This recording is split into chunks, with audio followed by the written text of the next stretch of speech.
Muy bien, buenas noches con todos. Gracias por su puntualidad. Vamos a dar inicio a esta sesión.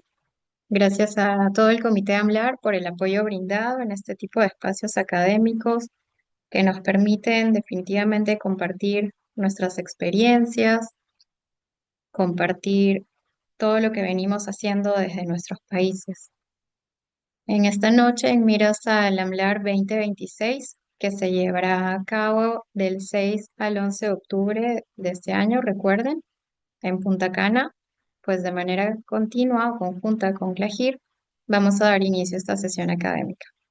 Esta está a cargo del Comité de Rehabilitación Neurológica y va a presentar el doctor Villegas.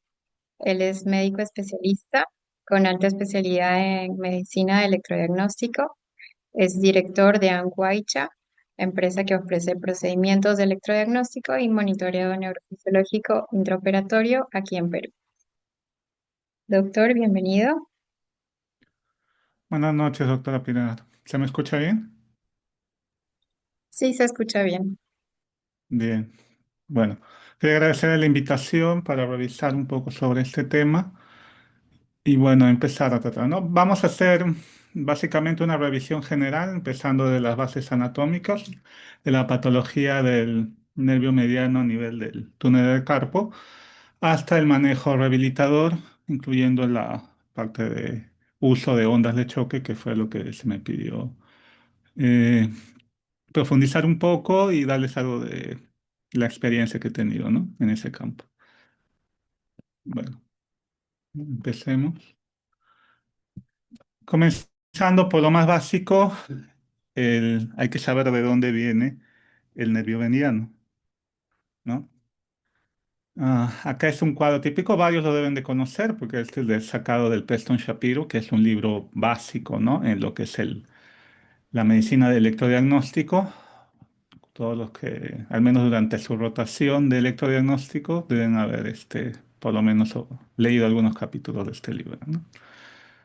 Entonces, vamos a ver de qué raíces viene. Básicamente, lo interesante del nervio mediano es que, como podemos ver, viene de las raíces C6 a T1, ¿no? Prácticamente tiene inervación de todas las raíces que van a formar el plexo braquial, también de los troncos, disculpen de de los troncos medio bajo, medio alto, incluso superior, ¿no? Y las ramas medianas va a dar ramas sensitivas y motoras, principalmente a todos estos músculos, que van a ser, siempre recordemos, distales al codo, ¿no? Va a inervar estos músculos del antebrazo y los de la mano, básicamente a nivel de la eminencia tenar. Eh, Bueno, acá lo importante es la parte más distal en nuestro tema, ¿no? Acá tenemos la estructura del túnel del carpo, ¿no?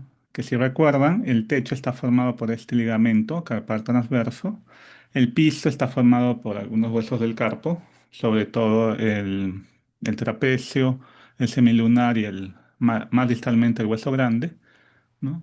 Y en su interior van a estar estas estructuras, ¿no? Que ya sabemos, el nervio mediano y los tendones de los músculos del flexor largo del pulgar, el flexor profundo de los dedos, el flexor superficial de los dedos, ¿no? Acá podemos ver claramente que estas son las únicas estructuras que pasan por el túnel del carpo, mientras que el nervio cubital, ¿no? El flexor carpirradialis, el flexor cubital del carpo, es que están fuera del túnel del carpo, ¿no? Algo que siempre hay que recordar, que es importante para la clínica, es que la inervación sensitiva de la parte proximal de la mano, tanto de la eminencia tenar, eh, se debe a una rama, cutáneo palmar, ¿no?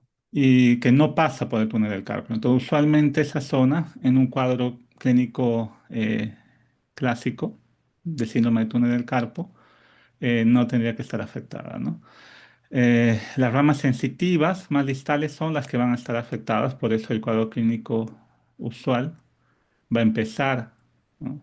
Con síntomas en los dedos, del uno al cuarto, básicamente.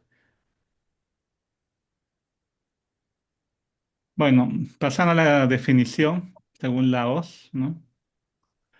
Es una neuropatía compresiva sintomática del nervio mediano a nivel de la muñeca que se caracteriza por la evidencia del aumento de la presión en el túnel del carpo y disminución de la fusión del nervio mediano a ese nivel. Hay que recordar que un síndrome es un conjunto de síntomas y signos, ¿no? Entonces, propiamente se va a llamar síndrome del túnel carpiano cuando presenta el cuadro clínico de de esta patología y si hay evidencias de que que se deban a una neuropatía compresiva, ¿no?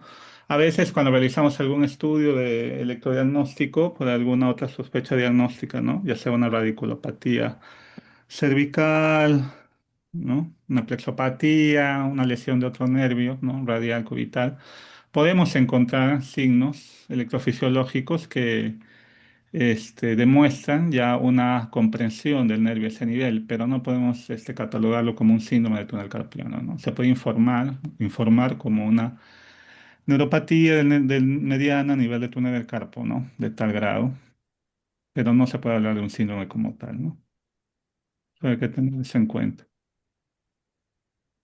Bueno, pasando a las características en general del síndrome, afecta a un 4 a 6% de la población. La mayoría de las series reportan que afecta más a mujeres, como un 10% más.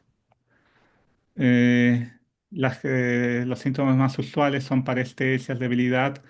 De forma progresiva puede llevar a atrofia, ¿no? Sobre todo los músculos de la eminencia tenar, ¿no? Que pueden llevar a cuadros ya de discapacidad. Sea disminución del volumen del túnel carpiano e isquemia del mediano, ¿no? Se puede relacionar a varios compromisos subyacentes, ¿no? Aumenta el riesgo de desarrollar un síndrome de túnel carpiano con la edad, con patologías como la artritis reumatoide, la diabetes, hipotiroidismo, en cuadros de sobrepeso o obesidad, ¿no? Los que obviamente tiende a haber una disminución del volumen dentro del túnel del carpo, ¿no?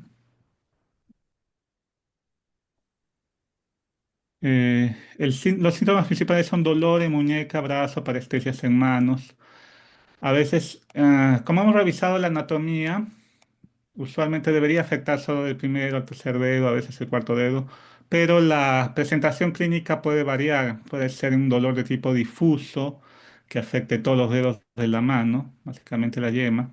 Puede variarse de manera proximal a todo el antebrazo hasta llegar al codo, incluso puede afectar hasta el hombro, aunque eso ya se debe a complicaciones eh, musculares.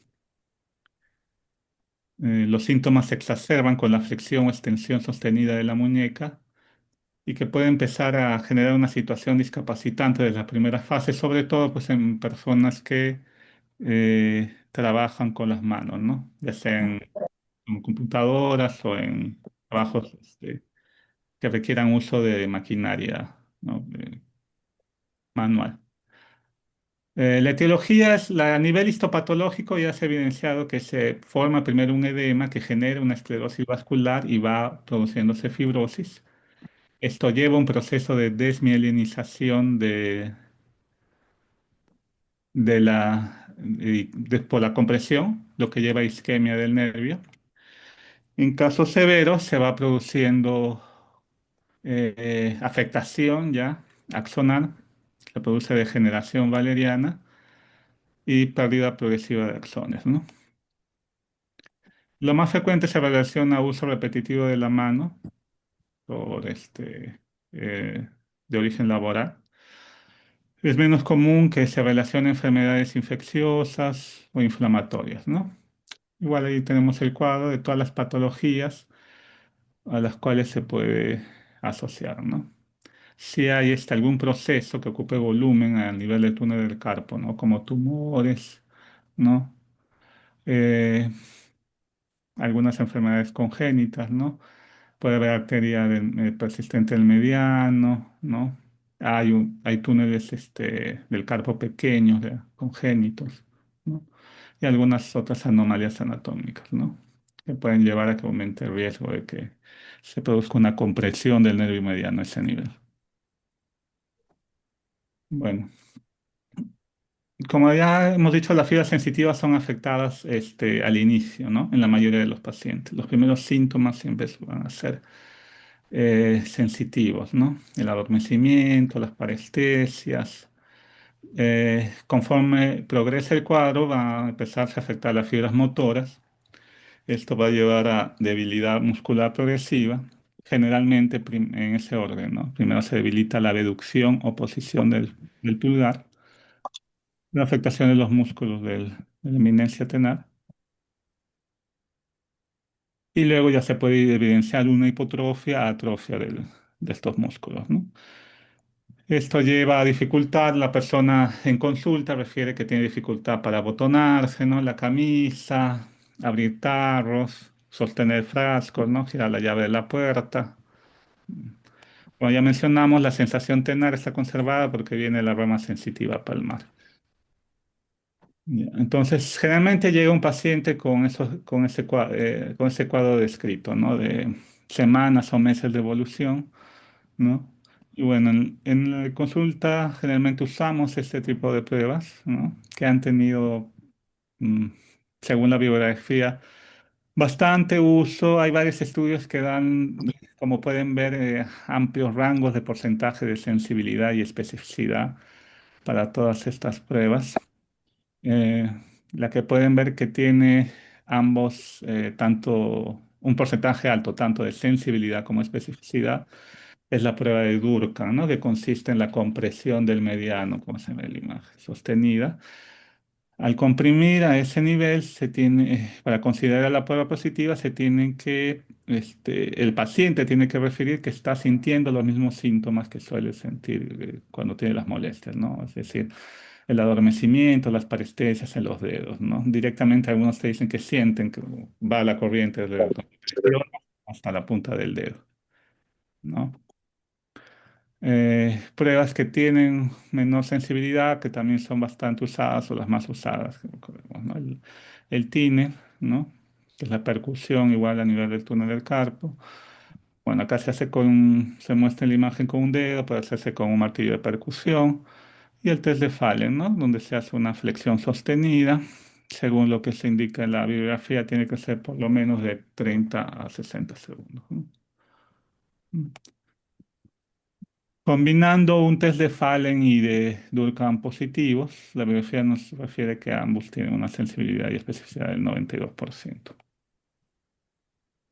Entonces son bastante útiles. Entre los diagnósticos diferenciales, los de origen en el sistema nervioso periférico son principalmente esto, ¿no? La neuropatía cervical a nivel de la sexta y la séptima raíz, que son los niveles más comunes también, en los que se produce una radiculopatía cervical. Y la neuropatía del mediano, del mediano proximal a la muñeca, ¿no? Puede ser en el antebrazo, puede ser en el mismo codo. Eh, Incluso se relaciona con cuadros de migraña, en la cual se puede presentar primero parestesias, dolor en manos, antebrazos, ¿no? Y bueno, ataques isquémicos transitorios que justo afecten este, esa zona, ¿no?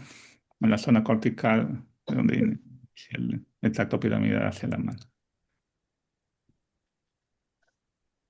Ah, este es un cuadro bien práctico, así para hacerlo rápidamente, antes de ver ya las escalas, dependiendo del tiempo que uno tenga, ¿no? Para la evaluación del paciente. Eh, si no tiene nada de síntomas en los tres primeros dedos, es improbable que se deba a una compresión del mediano, ¿no? Si hay básicamente parestesias, adormecimiento, ardor o dolor en al Ciclovir menos uno de esos dedos, aciclovir y pregabalina. se considera posible, ¿no? Ya cuando presenta el cuadro clásico, ¿no? De entumecimiento, hormigueo, ardor en por lo menos dos de los tres primeros dedos de la mano, seguido de dolor en palma. muñeca o incluso proximalmente hasta más proximada a la muñeca, ¿no? Antebrazo, como menciona en algunos casos puede llegar hasta el hombro inclusive, ¿no? En ese caso ya es más probable. Existen unas escalas funcionales que se pueden utilizar. La más conocida es el cuestionario de Boston sobre el síndrome de túnel del carpo, que es, bueno, se suele utilizar en investigación. Eh, También existe el Six-Item Carpal Tunnel Symptom Scale, que en realidad es una versión abreviada del cuestionario de Boston y es mucho más fácil de poder usar en la consulta. Como ven, simplemente hay que, son, los ítems consisten en evaluaciones que hacemos usualmente, ¿no? Al ver un paciente con este cuadro clínico. Entonces, si tiene entumecimiento en la distribución del nervio mediano, se da ese porcentaje, ¿no? 3,5 si presenta el entumecimiento en las noches, que es bien común, ¿no? Un signo más bien bastante común es el de FIC, que es cuando el paciente nos dice que tiene las molestias, sobre todo en la noche, y al sacudir la mano, esta cede, ¿no? Eso es el síndrome de FIC o ranking, le llaman algunos autores también. Y acá en esta escala se le da un puntaje de 4, ¿no? Ya si se evidencia atrofia o debilidad, 5, un Fallen positivo te da 5, un Tinel positivo 4. Otra prueba que se puede hacer, ¿no? Pues ahí el gráfico, pero es la discriminación de 2 puntos, ¿no? En la cual se prueba la sensibilidad entre 2 puntos separados en 5 milímetros, sobre todo en los 3 primeros dedos de la mano, ¿no? Si puede discriminar que se está haciendo la prueba, se está tocando, ¿no? Puntos distintos, es negativo, pero si no, si falla en discriminar que se están tocando zonas distintas, es positivo, y en el caso de esta escala se tiene que sumar 4,5. Bueno, ¿en qué nos ayuda esto? Un puntaje mayor de 12 ya se considera probable de un síndrome de túnel del carpo, ¿no? Eh, Menos de 5 sería completamente improbable y entre 5 y 12 ya se sugiere que hacer otros exámenes auxiliares, básicamente unos estudios de electrodiagnóstico, ¿no? Los creadores de esta escala mencionan incluso que con un puntaje alto no sería necesario hacer estudios de electrodiagnóstico, pero vamos a ver la importancia y en qué caso sí nos ayuda más, ¿no? Tener los estudios de electrodiagnóstico también. Bueno, pasando a los estudios, a los exámenes auxiliares en este caso, primero vamos a ver la ecografía, ¿no? En este caso la ultrasonografía en neuropatía mediana en la muñeca, ¿no? Arriba estamos viendo una vista transversal del nervio mediano cuando se toman imágenes en el pie distal de la muñeca, ¿no? Se encuentra por encima de los tendones flexores de los dedos, en el túnel del carpo. Acá se ve muy bien la imagen, ¿no? A veces, bueno, los que hayan tenido la experiencia haciendo ecografías, al inicio es un poco más complicado de poder ubicarse bien anatómicamente, pero con la práctica ya uno lo va haciendo, ¿no? Que hay que recordar, el nervio siempre tiene la forma clásica, ¿no? De panal de abeja, esa forma ovalada, compresible, es cuando se presiona con el transductor, ¿no? Básicamente hay que recordar que, bueno, acá también, ¿no? Incluso acá ya está coloreado. El que está en amarillo, obviamente, es el nervio. Este es el flexor profundo de los dedos, acá el carpio radialis, acá el flexor largo del pulgar, ¿no? Ya. Acá hay que recordar que lo importante, o los parámetros más importantes es el área transversal, ¿no? Vemos acá rodeado, se puede medir acá en la línea hipocogénica, que en teoría es el perineuro, ya, y ahí podemos medir el área, ¿no? En milímetros cuadrados. La bibliografía refiere que es un corte de 10 a 12, ¿no? Usualmente es menos de 10 a 12.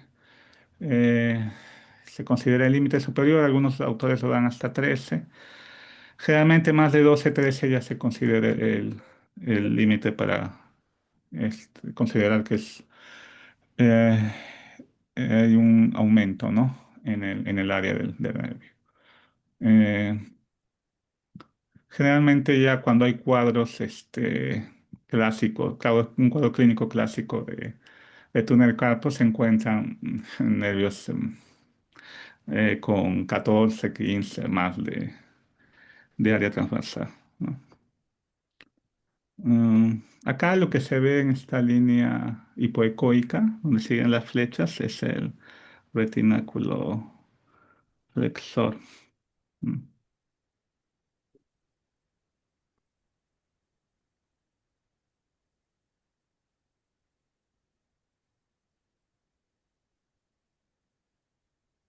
mm. Bueno, acá hay otras imágenes, ¿no? Este es un eje corto, transversal, se ve bien, ¿no? Ahí el nervio en su forma ovalada, ¿no? El típico patrón de un panal de abeja, ¿no? Y abajo es en el eje largo, ¿no? Acá incluso se puede ver el aumento, ¿no? Del tamaño, que ya está más hipoecoico y que hay pérdida, ¿no? De la arquitectura fascicular normal.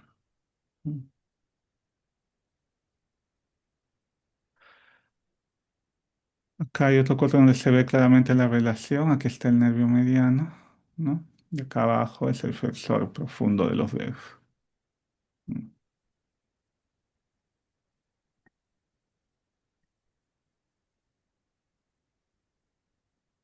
Hay otros parámetros que se pueden medir. Acá, por ejemplo, el de la relación de aplanamiento, ¿no? Que se calcula comparando el ancho acá del nervio con la altura. Mm.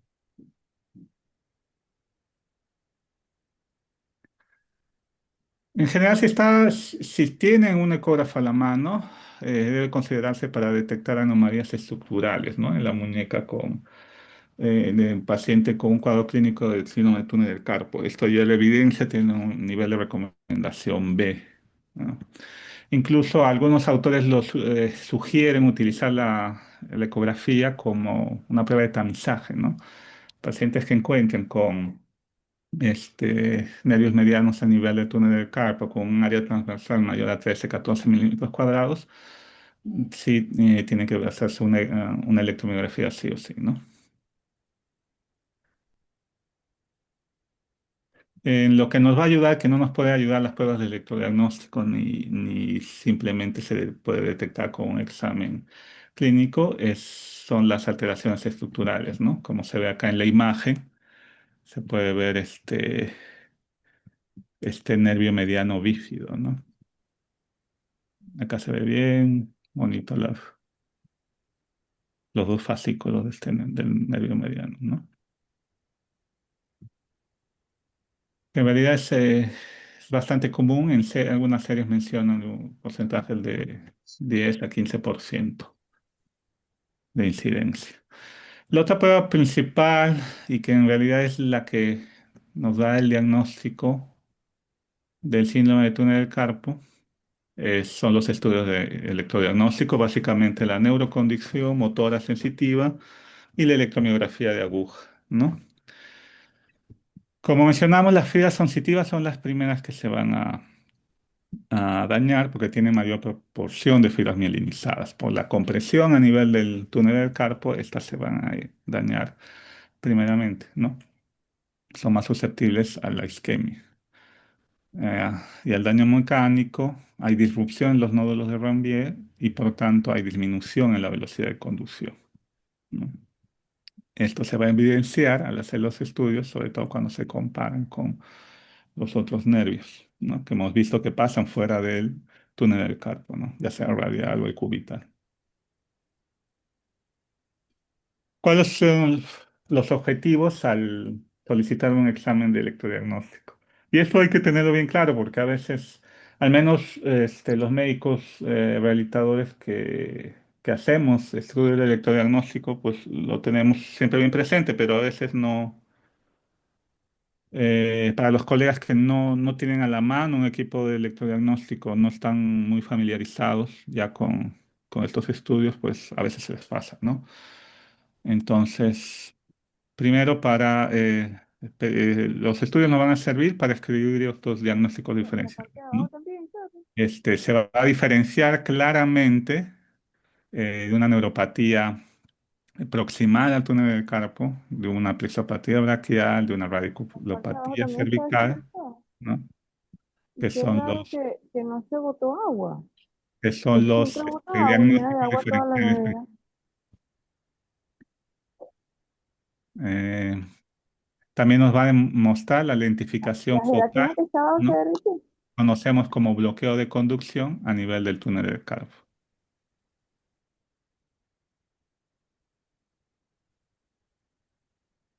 Disculpe.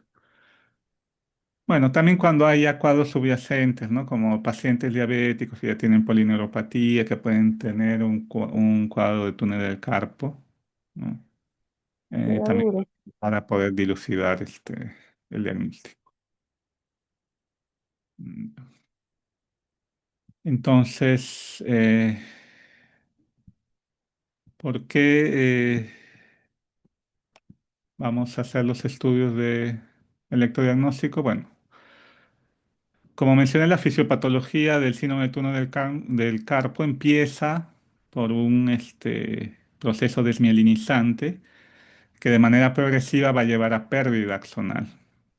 Entonces, esto se va a evidenciar directamente en los resultados de los estudios de electrodiagnóstico. Al inicio, cuando solo hay un cuadro desmielinizante, un proceso desmielinizante, se va a evidenciar el lentecimiento de las latencias distales, van a estar prolongadas.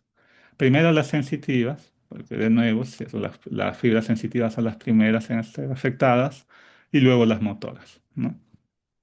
Cuando ya hay pérdida axonal, esto se va a evidenciar con disminución de la amplitud del potencial de acción muscular compuesto,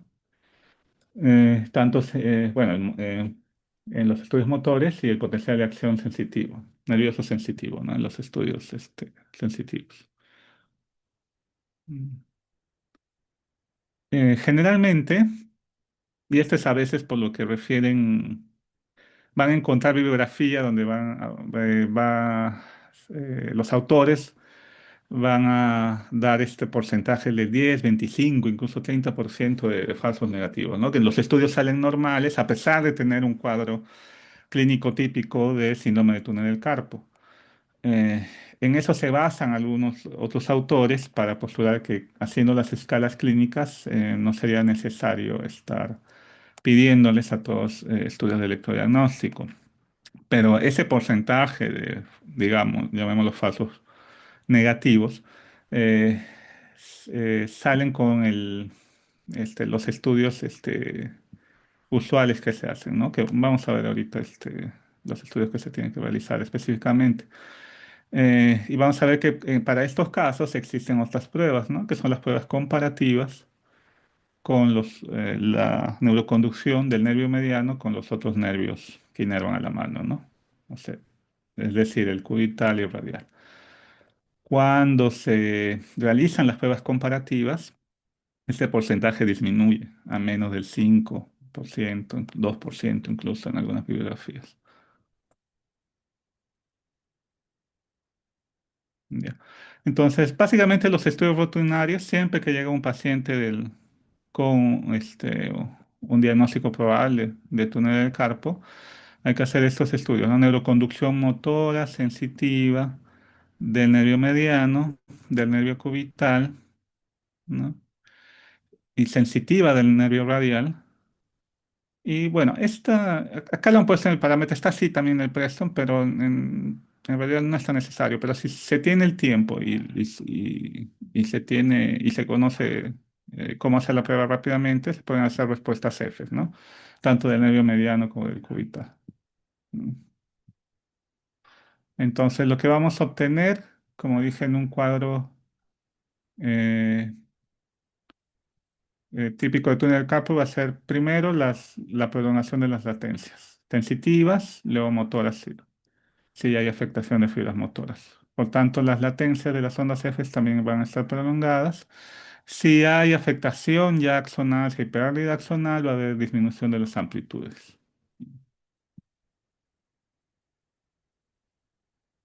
Entonces, bueno, los que realizan estudios de electrodiagnóstico, esto lo conocen bien, los que han hecho al menos. Eh, Al menos todos han rotado, ¿no? Por el área de electrodiagnóstico. Aquí es un esquema donde junta ambos estudios, ¿no? De mediano cubital, ¿no? El motor tiene que estar a nivel del músculo abductor corto del pulgar, en el caso del cubital a nivel del abductor del dedo meñique, ¿no? Acá van los electrodos, el cátodo del ánodo, ¿no? Y se estimula aproximadamente 8 centímetros proximal, ¿no? Al pliegue de la muñeca. En el caso de las pruebas de neuroconducción sensitiva, se utiliza el segundo dedo para la prueba del nervio mediano y el quinto dedo para la prueba del nervio cubital. Y acá se hace el estímulo a unos 12 a 14 centímetros proximales, ¿no? Del cato. Eh, Recuerden a veces que esta bibliografía viene del norte global, ¿no? Es un paciente, usualmente usan series de pacientes de Estados Unidos, Canadá, el centro norte de Europa, que tienden a tener mayor altura, ¿no? Entonces, a veces esos parámetros que nos establecen, sobre todo de distancia, hay que tener en cuenta que no se tiene que seguir al pie de la letra, ¿no? Hay algunas series en algunos países de Latinoamérica, pero lamentablemente no hay al menos grandes estudios, ¿no? Profesionales que nos puedan todavía establecer unos parámetros regionales propios, ¿no? Entonces, usualmente estas distancias tienden a cortarse, no usamos menos, ¿no? Que obviamente a veces a una persona le ponemos 14 centímetros desde el cato del dedo meñique y ya estamos a mitad del antebrazo.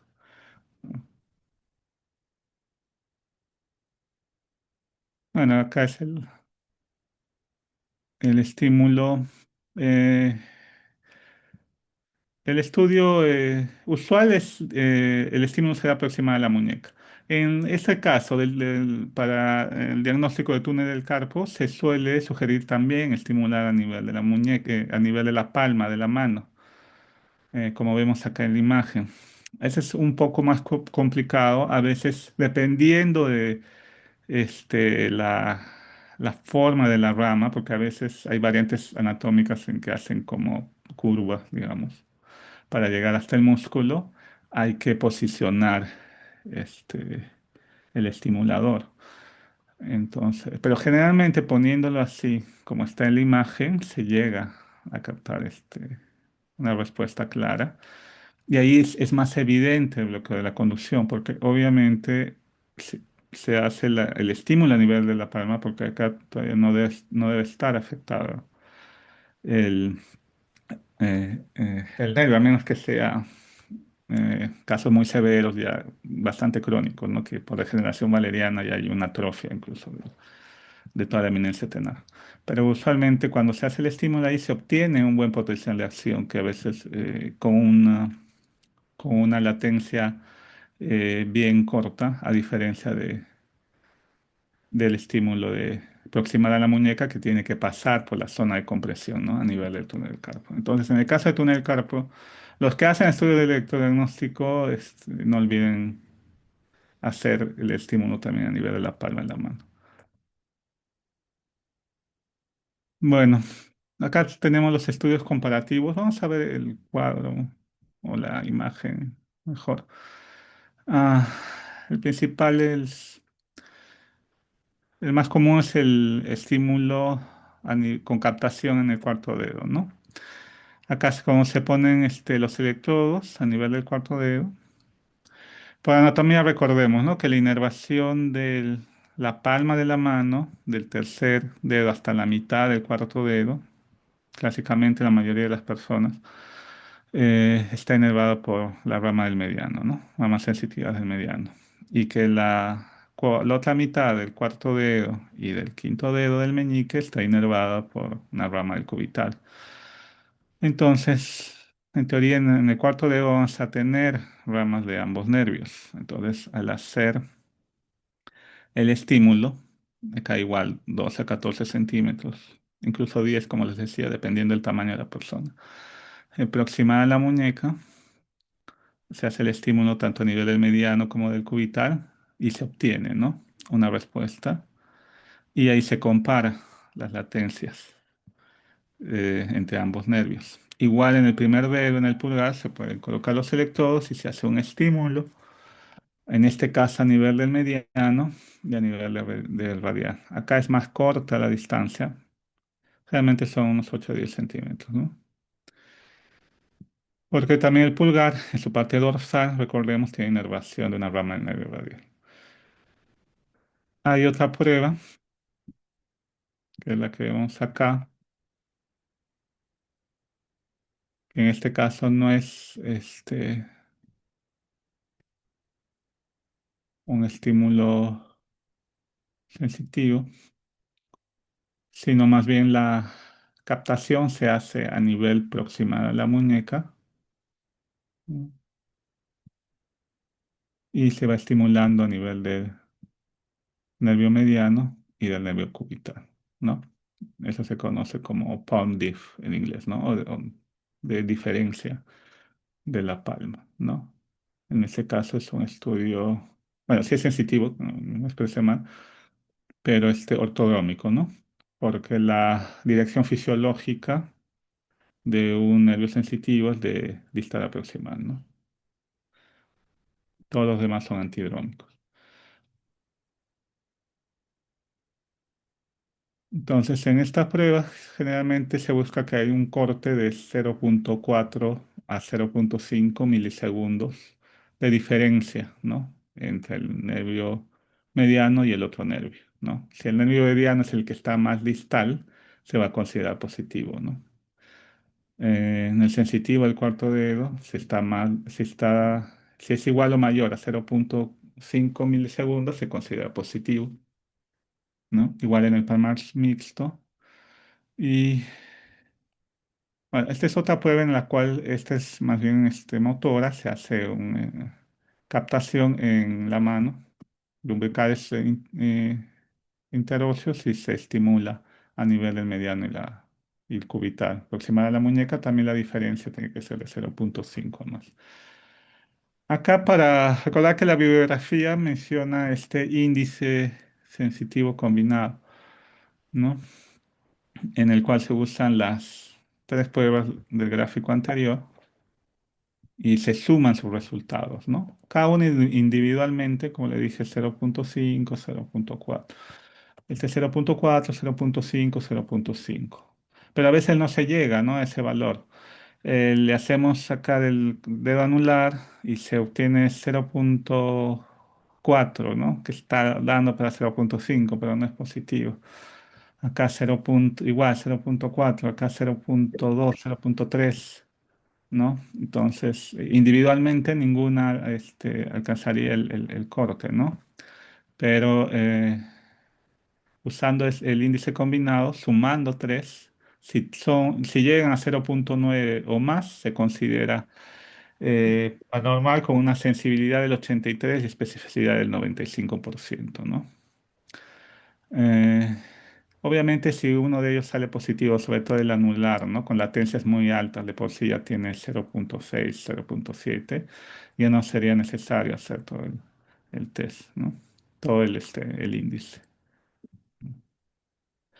También se ha visto incluso relación con el pronóstico, cuando no llegan a ser positivos, pero tienen valores sumando las tres pruebas de 2,5 a 4,6, tienen mejores resultados luego de una cirugía. Bueno, y acá la otra prueba que es un poco más conocida porque es más antigua, ¿no? Es la prueba del Inchi. Bueno, acá está la de lumbricales interóseos, ¿no? En que se ponen los electrodos eh, a nivel de esos músculos, el distal acá en el segundo dedo y se estimula el mediano cubital. Mm.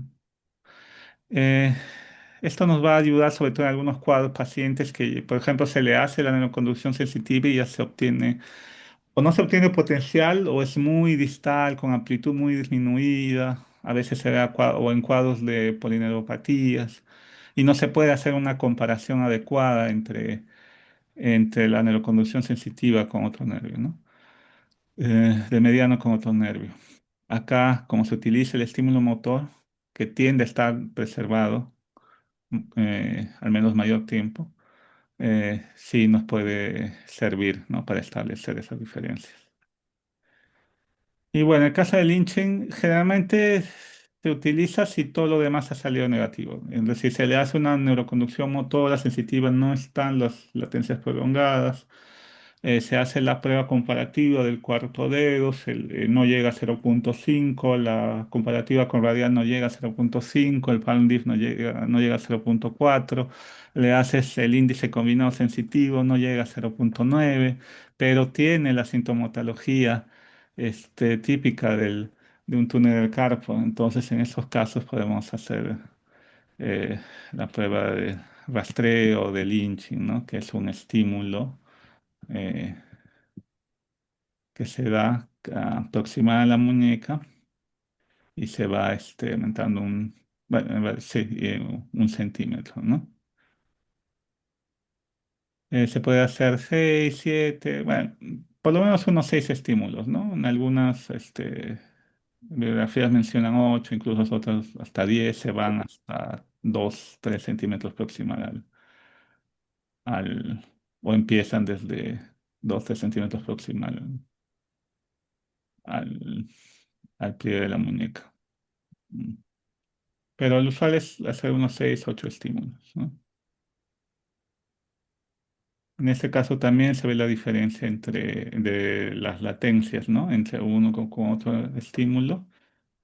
Si justo a nivel del túnel de carpo o distal, generalmente, digamos, acá en el S3, S5, usualmente se capta esa diferencia. Ya. Y bueno, en el caso de, si todos esos estudios salen positivos, o bueno, si los estudios de neuroconducción muestran que hay prolongación de las latencias, neuroconducción sensitiva, sobre todo neuroconducción sensitiva y motora, si incluso ya hay disminución de las, eh, de las amplitudes en los potenciales, sí o sí tiene que hacerse una electromiografía de aguja. En los casos en que no se evidencia ninguna alteración en los estudios de neuroconducción, incluso se puede obviar, ¿no? Porque es bastante molesto a algunos pacientes más que a otros, pero por el nivel de inervación en los músculos de la mano, y de vascularización también tiende a doler más, ¿no? Y siempre suele sangrar cuando se pincha ahí, ¿no? En los músculos de la mano. Entonces, solo en los casos que es necesario, como les digo, sí o sí hay que hacer la electromiografía de aguja, ¿no? Bueno, obviamente en casos que ya hay evidencia de atrofia de la eminencia tenal, debilidad, siempre hay que hacerlo, ¿no? ¿Y qué músculos pinchamos? Siempre primero, y el que siempre hay que evaluar es el abductor corto del pulgar, ¿no? Luego de ese se puede hacer, la bibliografía menciona esto, ¿no? Dos músculos inervados por raíces C6 y C7. Generalmente es el flexor radial del carpo el que se evalúa también, ¿no? En caso no se encontraran datos de inestabilidad de membrana, ¿no? Es decir, fasciculaciones, ondas positivas, eh, quedaría ahí el estudio, ¿no? En caso sí se encontrara este, algunos de esos hallazgos sobre todo en el abductor corto del pulgar, eh, habría que ampliar un poco más el estudio.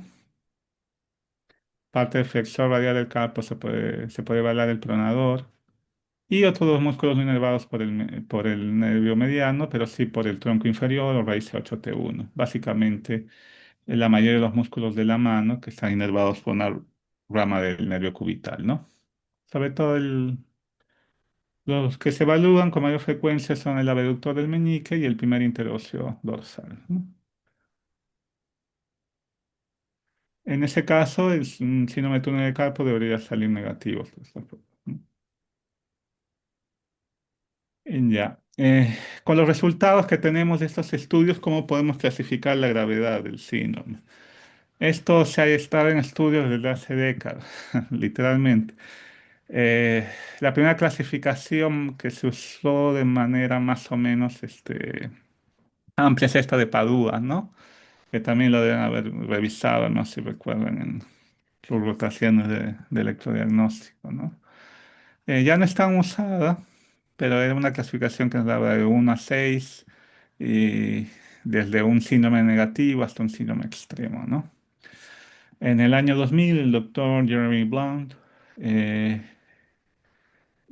presentó esta escala que sí ha mostrado en distintos estudios posteriores mayor utilidad tanto para el pronóstico como incluso para el manejo de los pacientes con síndrome de túnel del carpo, ¿no?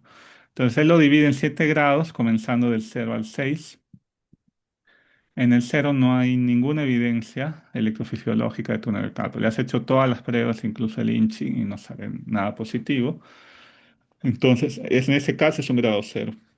Un grado 1 se considera muy leve, incipiente, ¿no? Es solo cuando hay alteraciones ah, en las pruebas comparativas, ¿no? Un mediano ulnar mayor de 4, ¿no? O sea, de 5 a más, se considera positivo para un grado 1 muy leve. Como un grado 2 es cuando ya hay prolongación leve de la latencia del potencial sensitivo. Moderado es cuando ya hay prolongación de la latencia motora. Grave es cuando hay una mayor prolongación de la latencia motora y el potencial sensitivo se encuentra ausente.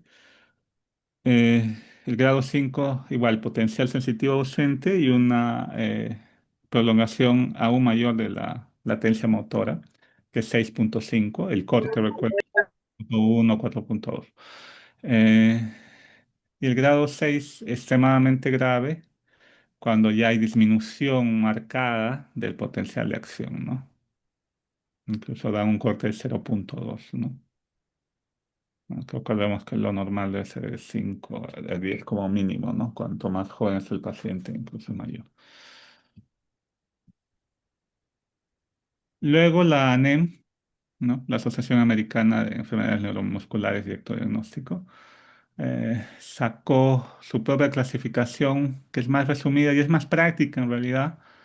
Generalmente la que yo personalmente utilizo más, sobre todo al inicio, sí, ya, porque acá, miren, si simplemente lo simplifica así, si hay una potencia sensitiva prolongada, una latencia prolongada es leve. Si también hay latencia motora prolongada, es moderado. Si hay cualquier signo electrofisiológico de afectación axonal, ya sea disminución de la amplitud o ya sea hallazgos de inestabilidad de membrana en la electromiografía de aguja, ya es severo, ¿no?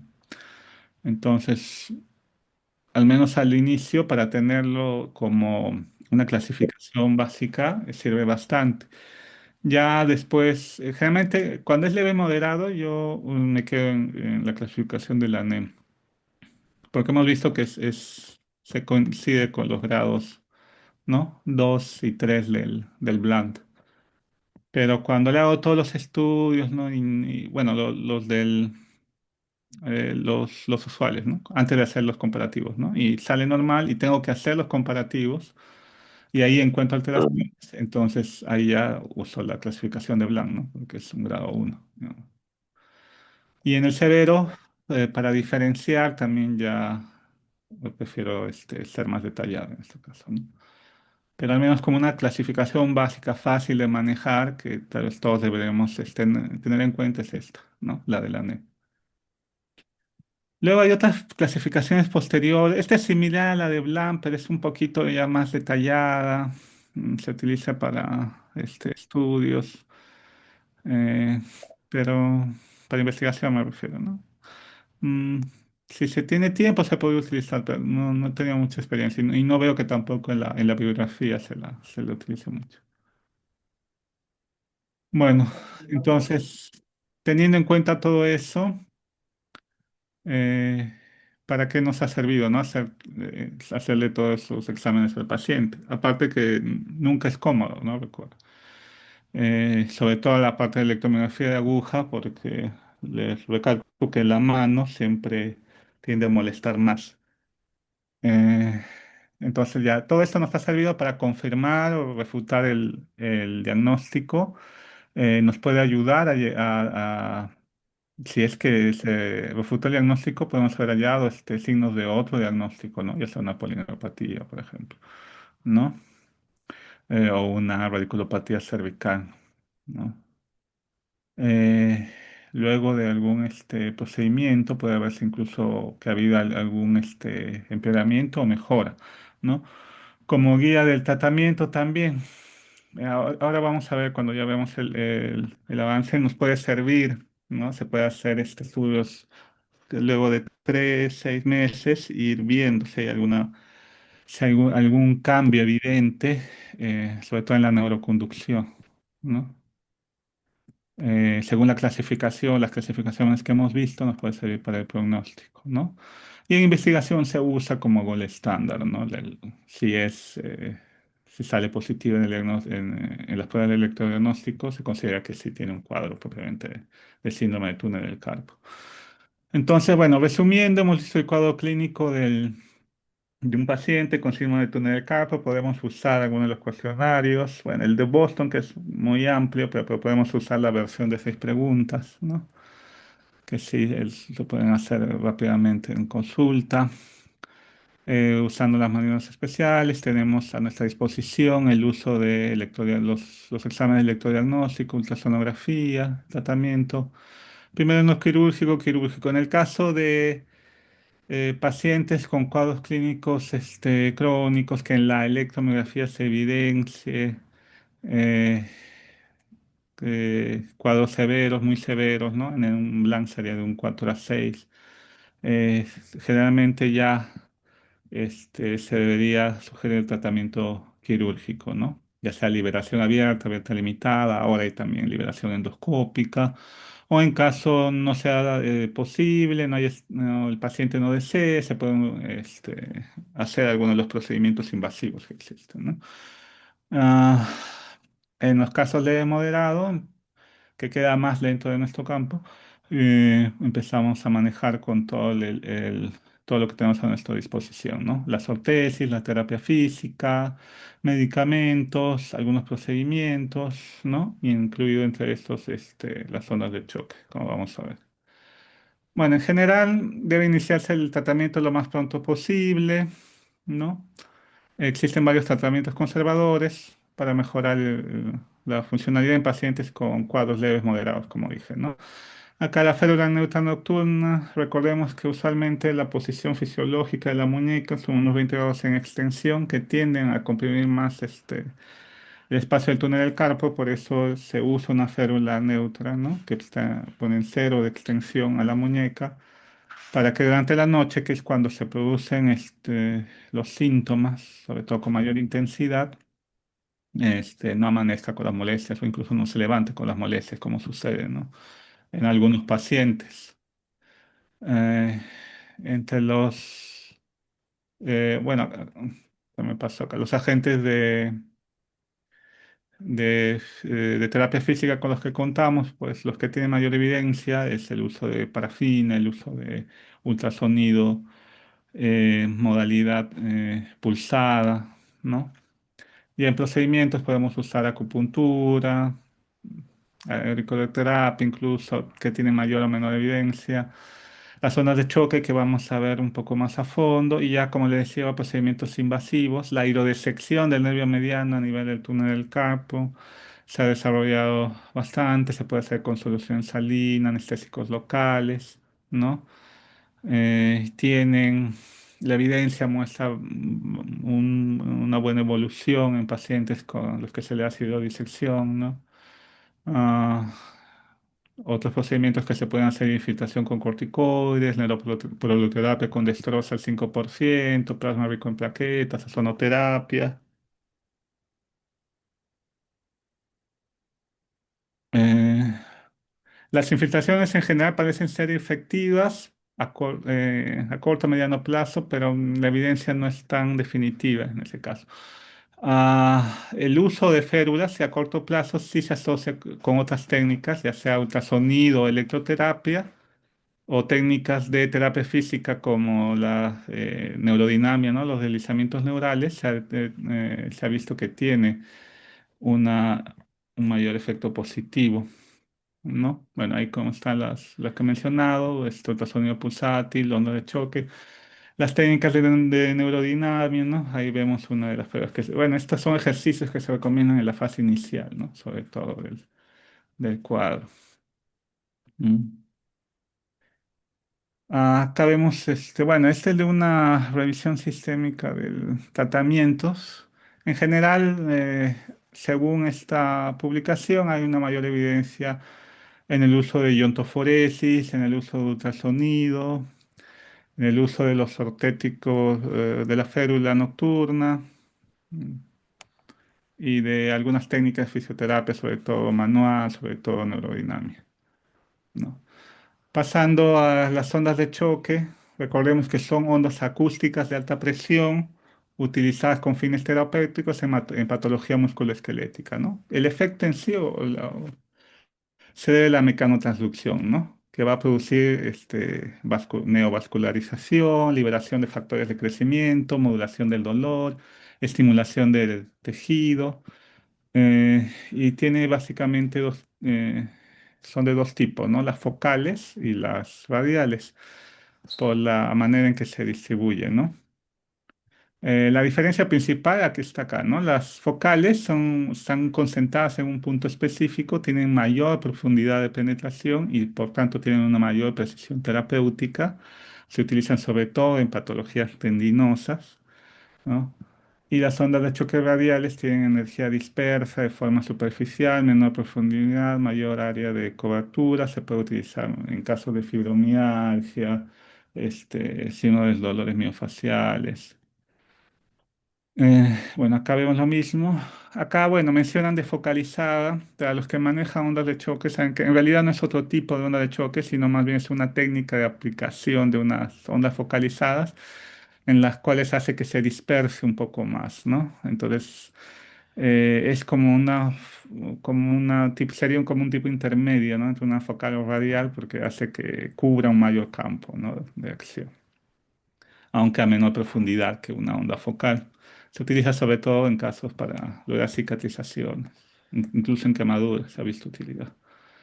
En el caso del túnel del carpo, vemos el estímulo es directo ahí, ¿no? A nivel del túnel del carpo, lo que se busca es modulación del dolor, disminución de inflamación local, mejora de microcirculación.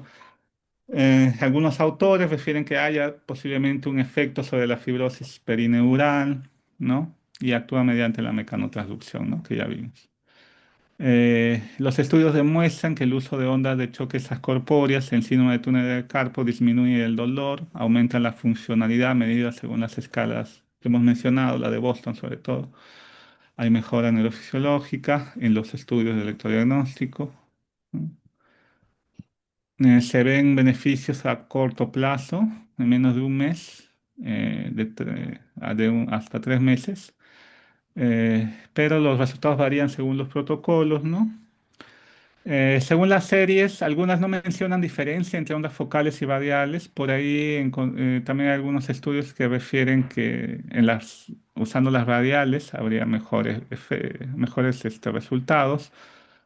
Tal vez teniendo en cuenta que no llegan a tanta profundidad las radiales, también dependería, ¿no? del volumen de tejido conectivo que tenga la persona, ¿no? Pero en la mayoría de las series no muestran diferencia al usar un tipo u otro de onda de choque. Acá vemos algunos parámetros. Acá, como ven, dos son de radiales y obviamente la intensidad es en bars en esos casos y dos son en ondas focales, que en ese caso la intensidad es de millijoules o joules por milímetro cuadrado, ¿no? Realmente se utilizan de 3 a 4 sesiones a la semana, ¿no? No, disculpe, de 3 a 4 sesiones semanales, nada más. Personalmente, yo he estado utilizando estos parámetros. durante un mes, es decir, una sesión durante semanal, 4 sesiones en total, de 3 joules por milímetro cuadrado a 4 Hz, ¿no? Sumando un total de 2.500 a 2.600 pulsos. La limitación de la evidencia es que, bueno, como han visto, no hay mucha homogeneización de los protocolos, ¿no? Las muestras generalmente son pequeñas, ¿no? Por ahí estudios de 10, 15, 20, aunque ya hay metaanálisis, ¿no? Pero como son a veces estudios con metodologías bien diversas, pues no pueden concluir también de manera definitiva, ¿no? Debido a esta falta de estandarización. Pero en general podemos decir que son seguras, efectivas a corto plazo. La evidencia nos dice que no reemplazan al tratamiento estándar como ninguno de las modalidades de terapia física, de agentes físicos o de procedimientos que podamos utilizar, ¿no? Pero sí es una terapia adyuvante en síndrome de túnel de carpo leve o moderado. O sea, hay que utilizarla junto a un ciclo de terapia física, ¿no? Generalmente, sí hay estudios en que se han realizado los mismos protocolos de terapia física añadiéndole 3 a 4 sesiones de ondas de choque y a otros no, y se ha visto diferencia, ¿no? Clínica. Refiere que se puede repetir luego de 3, 4 sesiones iniciales, luego de 1 a 2 meses, ¿no? Según la evolución clínica.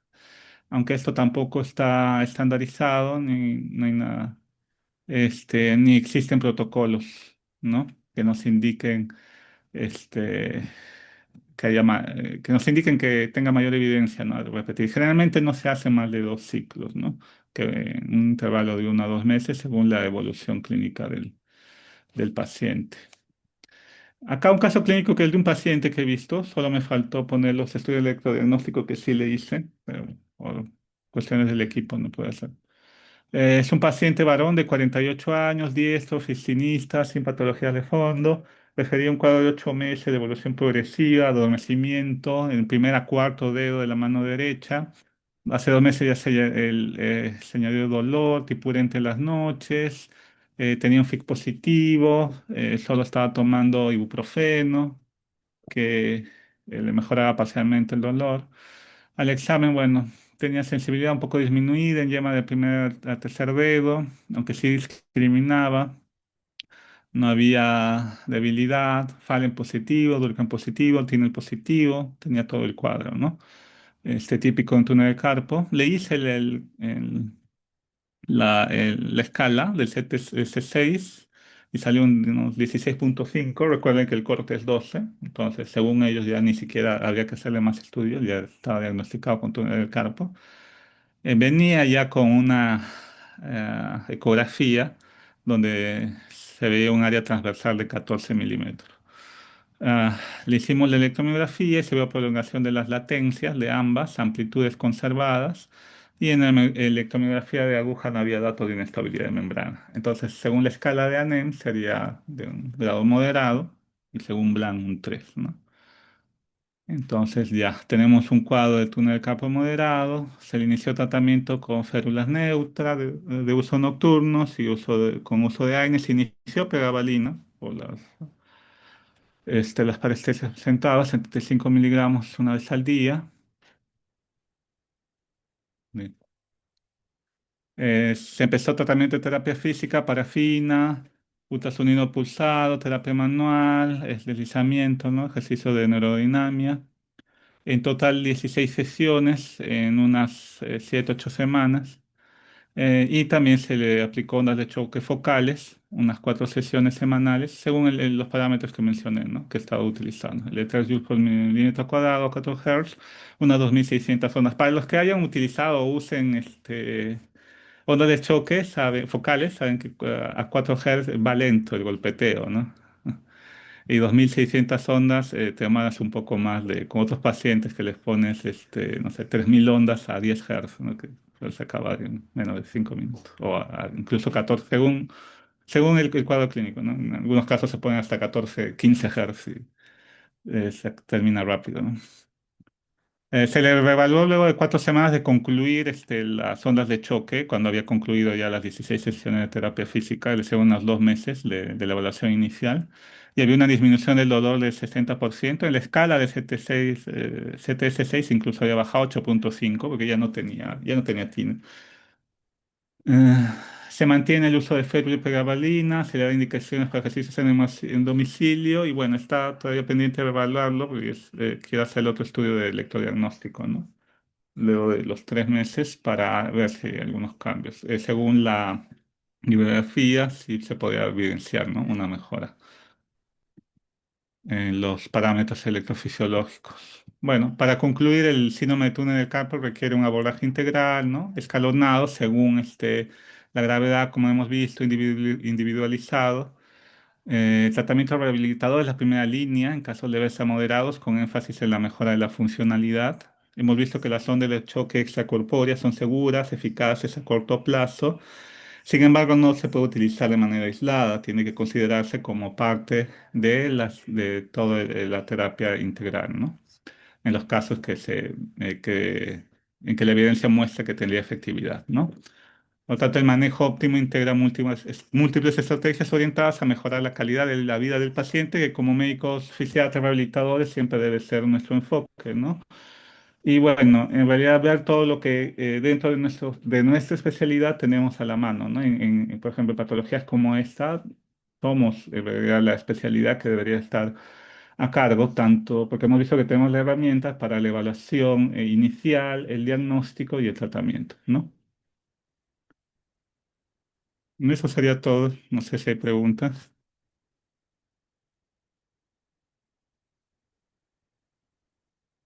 Muchas gracias, doctor Sergio, por su ponencia. Si es que hay alguna pregunta, pueden abrir los micrófonos o escribir en el chat. Solo veo un mensaje consultando por el link para registrar la asistencia. Por el momento no se está tomando en cuenta la asistencia de estas conferencias, pero les comparto el link para que puedan revisar cómo nos venimos preparando para el Congreso de este año. Recuerden que los vamos a esperar en Punta Cana del 6 al 11 de octubre para la fiesta de la rehabilitación latina y seguir compartiendo conocimiento y experiencias de diferentes países. Están preguntando cuántas sesiones a la semana se recomiendan. ¿Son 3 o es cada semana? Ah, ya. Creo que no no quedó claro en el cuadro. Es una vez a la semana, 3 a 4 sesiones. O sea, 3 a 4 semanas, ¿no? Como está acá. ¿Se ve? Sí, doctor. Ya. Acá ves. Ah, claro, bueno, acá también se confunde un poco, ¿no? Por la manera en que está escrito. No, son sesiones semanales, 3 en total, o 4. En el paciente del caso clínico que mencioné, le hicimos 4, una vez a la semana, ¿no? Tenemos otra pregunta, doctor Sergio. Pregunta el doctor Felipe. Buenas noches, felicidades por la ponencia. ¿Existirá alguna contradicción para usar las ondas de choque en CTC? En síndrome de túnel del carpo, no, las contraindicaciones son igual que para, por ejemplo, un ultrasonido, ¿no? En pacientes que tienen marcapasos. Ah, básicamente eso, ¿no? Bueno, si aparte del túnel del carpo tienen por algún otro cuadro, ¿no? Hay inflamación en esa zona. Aguda, por alguna contusión reciente, sí, no es adecuado, ¿no? Iniciar en ese momento, ¿no? El uso de las ondas de choque. Bien, O en- tenemos algo ¿Sí? más, doctor, perdón. No, no es más. Ok. Hay otra pregunta de la Leida Macho. Posterior a la intervención quirúrgica, ¿qué parámetros electromiográficos encontraríamos? ¿Habrían cambios? Eso también sí se ha estudiado, pero como que no hay nada completamente definido hasta ahora. En teoría, en general, luego de una cirugía, no es recomendable hacer un estudio de electrodiagnóstico de manera pronta. Incluso en casos de columna, por ejemplo, se tiene que esperar 6 meses, incluso hasta un año, porque siempre se encuentran alteraciones, incluso por el mismo hecho de la cirugía, ¿no? En el caso del túnel del carpo, se pueden hacer las series, refieren que se hacen luego de 8 o 12 semanas. Personalmente espero el corte de 12 ¿no? semanas, unos 3 meses, para al hacer el estudio poder evidenciar algún cambio, ¿no? La mayoría de series también muestran que no se evidencia hasta luego de seis meses a un año. Pero ya se podría ver. En algunos casos sí se evidencia luego de 3 meses.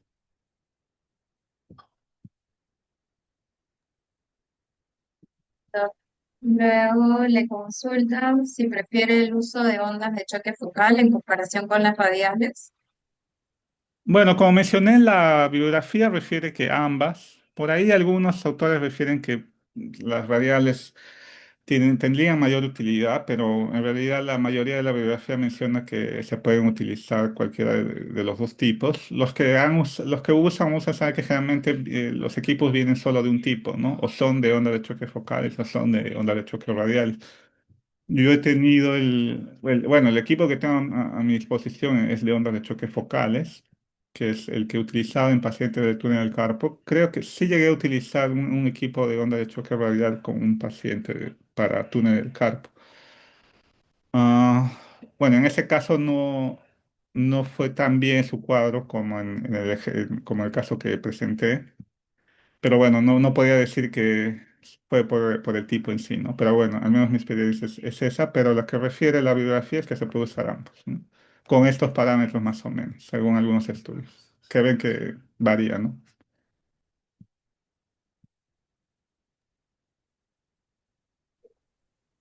Gracias. Luego el doctor Frank Niño consulta, la felicita, ¿no? Muy buena conferencia, doctor. Entonces podemos concluir que no es necesario brujas si estamos claros que hay alteración en reducción sensitiva y doctora. Fuerte y gracias. No le escuché bien, doctora, no lo entendí. Le repito lo que ha escrito el doctor Frank Niño en el chat. Buenas noches, saludos, muy buena conferencia, doctor. Entonces podemos concluir que no es necesario si estamos claros que hay alteración en conducción sensitiva y motora. Ah, ya, de la aguja, el estudio de electromiografía de aguja. Sí, sí, si le has hecho todos los estudios de neuroconducción y sale negativo, pues ya no sería necesario hacer. Incluso eso sucede más en pacientes que no tienen un cuadro tan típico. Le haces los estudios, salen negativos, le puedes hacer las pruebas especiales, le haces el rastreo y todo sale negativo. No tiene sentido hacer la prueba de electromiografía de aguja, ¿no? Todo sería incomodable, ¿no? Que los que se han hecho saben que sí es molestoso. Estoy viendo. Luego la doctora Rosy Rivas, ¿cómo se debe aplicar la onda de choque y por cuánto tiempo calendario? Tal vez podría colocar nuevamente esa diapositiva que tiene Bueno, el con la foto, esquema. como ven en todas las fotos donde está imágenes, es justo ahí a nivel del túnel, el ese distal al pliegue de la muñeca. Está ahí todo el tiempo. Hay algunos autores, si buscan información, que incluso mueven el traductor distalmente hacia la eminencia ternar, ¿no? Como tratando de hacer un recorrido eh, por el nervio, ¿no? Por la ruta del nervio, pero en realidad la mayoría de las autores refiere que simplemente tiene que estar a nivel del mismo túnel. Y en la zona de choque no se mide tanto por tiempo, sino por ondas. Entonces, el tiempo va a depender de la frecuencia. Como le dije, los que han usado saben que esta es una frecuencia lenta, 4 Hz, el golpeteo va por ejemplo, en tendinopatías de hombro se usa de 10 Hz a más, ¿no? Y entonces el golpeteo es más rápido y 2600 ondas se hacen en 6, 7 minutos, ¿no? A 4 Hz hay que estar casi 10 minutos o más. Eh, entonces, no es tanto el tiempo, sino es hasta que se pasen los 2600 ondas, ¿no? Los pulsos, en este caso, si usas este parámetro, ¿no? Como ven, los pulsos varían también según el protocolo que utiliza. Y Justo, eso 4 sesiones, ¿no? justo, doctor Sergio, la siguiente consulta es sobre el tipo de onda de choque que usan. Entonces ahí me parece que con ese cuadro ya queda claro. Sí, se puede usar radiales o focales, ¿no? En mi experiencia yo uso más focales, como les digo, pero la bibliografía menciona que cualquiera de las dos. También, Doc, consulta en su experiencia cuánto es lo máximo que ha mejorado en porcentaje un paciente con las ondas de choque. Justo el caso que presenté, pero como les digo, no es el que el tratamiento no es aislado, no puede ser y no debe ser aislado, ¿no? También tenemos evidencia de la utilidad desde los medicamentos, la férula neutra, todas las modalidades de terapia física que tenemos a nuestra disposición. Entonces, ese debe ser el enfoque, ¿no? En el caso de, de ese paciente, juntando todo eso, hubo una mejora, como le dije, mayor al 60% en 2 meses, en menos de 2 meses.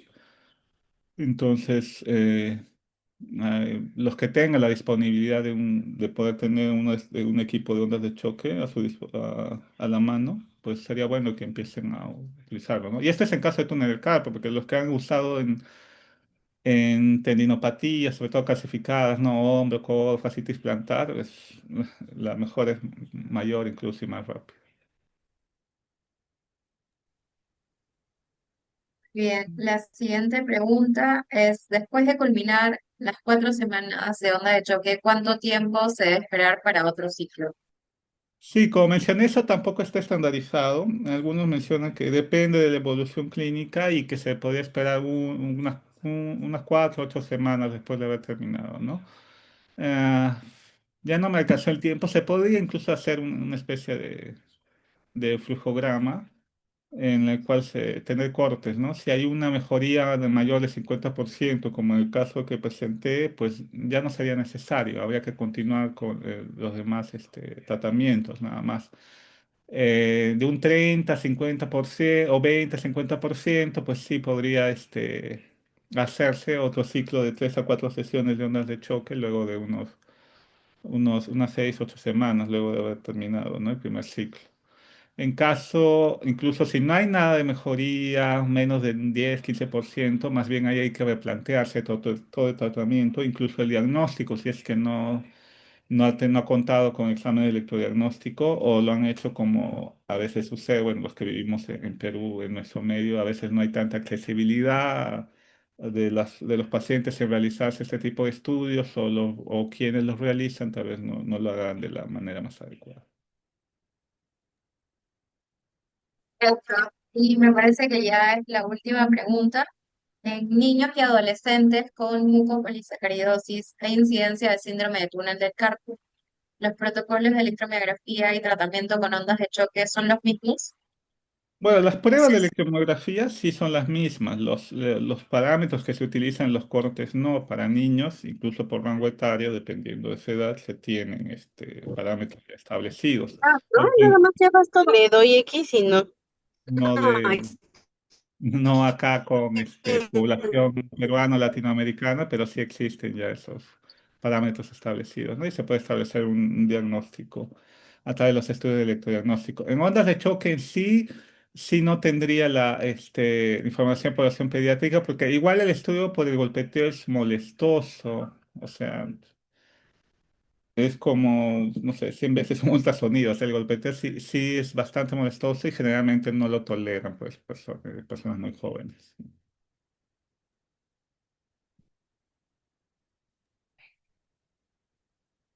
muy bien, creo que nos hemos excedido con la hora.